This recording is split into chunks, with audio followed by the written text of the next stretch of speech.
Imagine waking up in the middle of the night. Not because of a nightmare, not because of a strange noise, but because someone is standing outside your bedroom door. You can't see them. You can only hear them breathing, slowly, quietly, right on the other side of the door.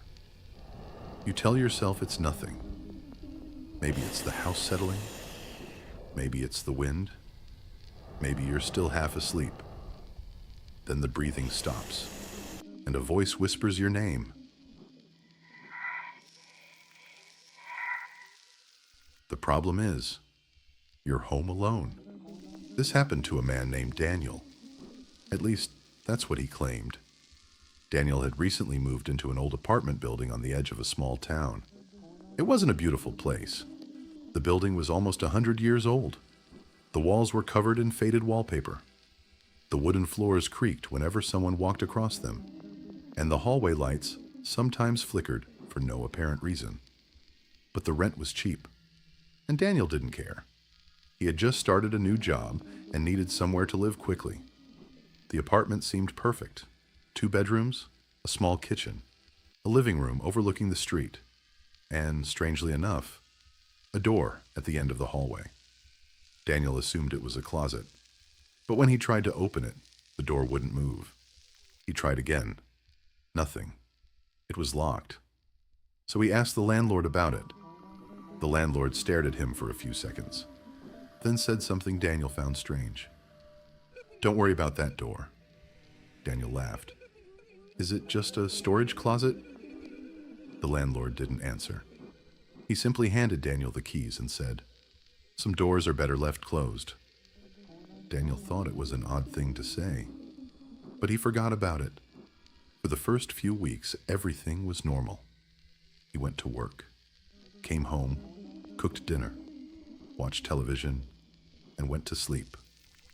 Until one night, at exactly 3:17 in the morning, Daniel woke up. He wasn't sure why. The apartment was completely silent. He looked at his phone. 3:17 a.m. Then he heard it. A knock. 3 slow knocks, coming from the hallway. Daniel sat up in bed. He listened. Nothing. Then, this time, the sound was closer. It was coming from the door at the end of the hallway. Daniel turned on his bedside lamp. He waited. Nothing happened. Eventually, he convinced himself it had been a dream. He went back to sleep. The next morning, he noticed something strange. There were 3 scratches on his bedroom door. Long, thin scratches, as if someone had dragged their fingernails down the wood. Daniel stared at them. He didn't remember seeing them before, but he didn't think much of it. He went to work. That night, he came home late. As he walked through the apartment, he noticed something. The locked door at the end of the hallway was open. Daniel stopped. He was certain he'd never opened it. Slowly, he walked toward it. The room behind the door was completely dark. He reached for the light switch. Nothing. The bulb was dead. Daniel pulled out his phone and turned on the flashlight. The room was empty. Just 4 walls. No furniture, no windows, nothing. Except for a small wooden chair, sitting in the center. Daniel stared at it. There was something written on the wall behind the chair. 3 words. "You shouldn't be here." Daniel immediately stepped backward. Then he heard something behind him.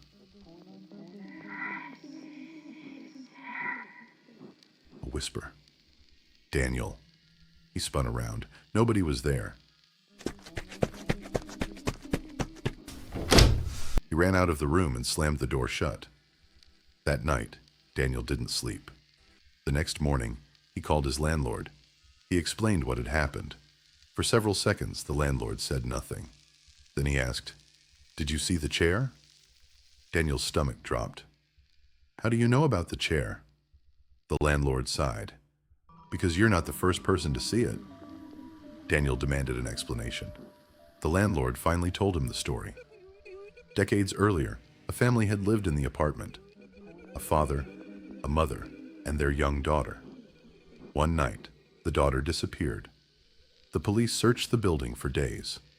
They found nothing. Then, 2 weeks later, the father disappeared too. The mother remained, and according to the landlord, she never left the apartment again. Neighbors claimed they heard her talking to someone late at night. Sometimes she would scream. Sometimes she would laugh. And sometimes she would whisper the same name, her daughter's name.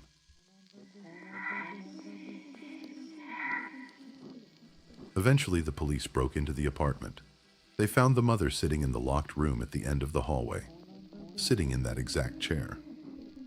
She was dead, but the strangest part was what they found written on the wall.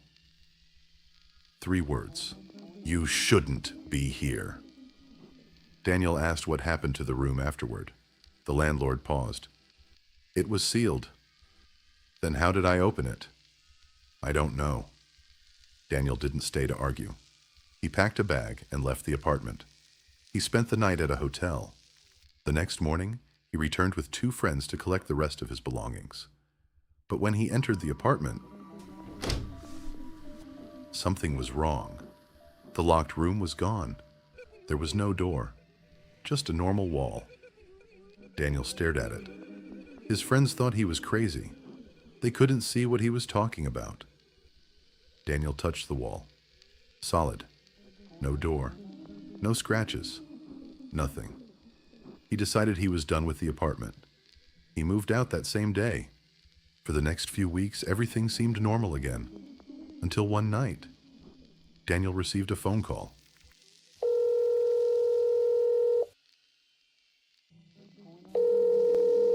It was from an unknown number. He answered. Nobody spoke. He waited. Then he heard breathing. Slow, quiet, familiar.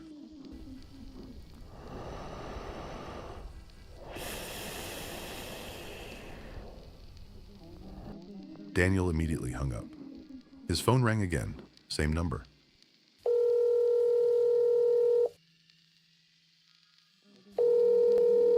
He ignored it. It rang a 3rd time.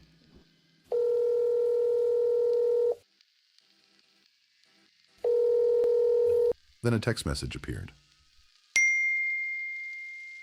3:17. Daniel froze.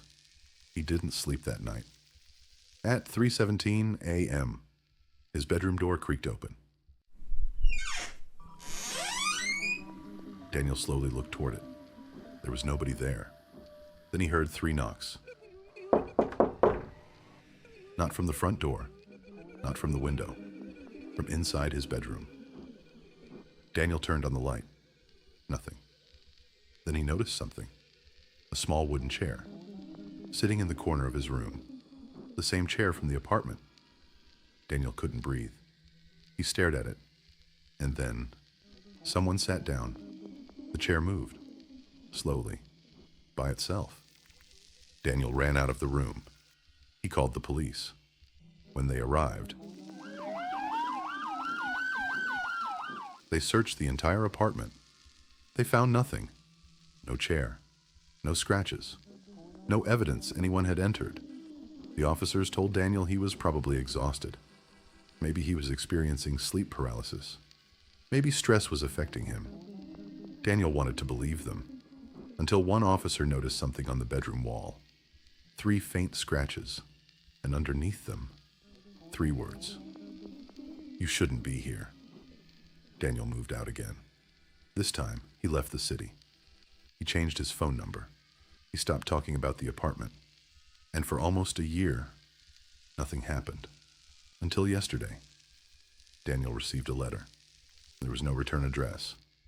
Inside was a single photograph. It showed his old apartment building. Daniel stared at it. Then he noticed something in the photograph.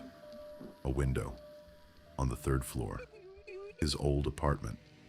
And standing behind the glass was a woman. Pale, motionless, staring directly at the camera. But that wasn't the terrifying part, because Daniel knew that window. There had never been a room there. There had never been a window there. There had only been a wall. On the back of the photograph, someone had written, "She finally found you." Daniel immediately called the landlord. The number had been disconnected. He called the police. They had no record of the building anymore. According to their database, the building had been demolished 20 years earlier. Daniel thought it was some kind of sick joke, until he looked at the photograph again. The date printed in the corner was today's date, and underneath it, there was a second photograph. This one showed Daniel's current house, taken from across the street. The lights were off, the curtains were closed, and in the upstairs bedroom, someone was standing behind the window, watching. Daniel dropped the photographs. Then his phone buzzed. One new message. No number, just 3 words. "Open the door." Daniel looked toward his bedroom. The door was closed. Then came 3 knocks. He didn't move. Another 3 knocks. Then silence. Daniel slowly reached for his phone. The screen suddenly went black, and from the other side of the bedroom door, he heard a woman's voice.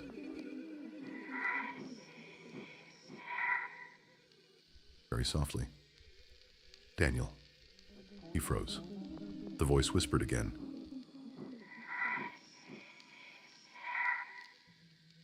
"I've been looking for you." And then the bedroom door slowly began to open. But according to the police report, Daniel was never found. His house was completely empty. There were no signs of forced entry, no fingerprints, no security footage, nothing. Except for one thing. In the corner of his bedroom, police found a small wooden chair, and on the wall behind it, 3 words. "You shouldn't be here." To this day, nobody knows where the chair came from. But if you ever find yourself in an old house, and you discover a door that doesn't seem to belong there, don't open it, because sometimes a locked door isn't keeping something out. It's keeping something in. If you enjoyed this story, and you want to hear more terrifying stories like this one, make sure to subscribe to the channel. And if you think you would have opened that door, leave a comment below. But remember, if you ever hear 3 knocks at 3:17 in the morning, don't answer. And whatever you do, don't open the door. I'll see you in the next story. If you have your own horror story, contact me via this email and send me the detailed script along with all the necessary evidence so I can create a video based on your story.